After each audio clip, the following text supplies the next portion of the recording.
नमस्कार दोस्तों, हमारे चैनल के साथ जुड़े रहें। आज हम जानेंगे कि दर्शील नाम का अर्थ क्या होता है। दर्शील नाम के व्यक्ति का स्वभाव कैसा होता है, ये कैसे होते हैं और इस नाम से जुड़ी दीगर तमाम जानकारी। दर्शील, इस वीडियो को पूरा देखें। दर्शील का अर्थ होता है सुंदर लगना।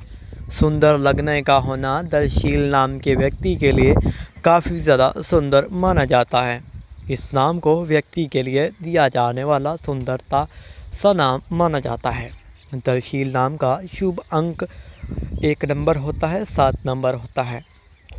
दर्शील नाम के व्यक्ति के लिए सुंदरता दिनों में जुम्मेवार और सोमवार वाला दिन का होना सुंदरता रखता है।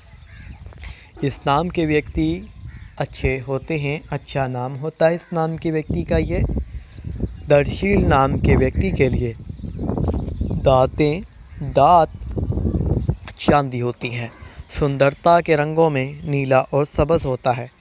तो मेरे चैनल को सब्सक्राइब कर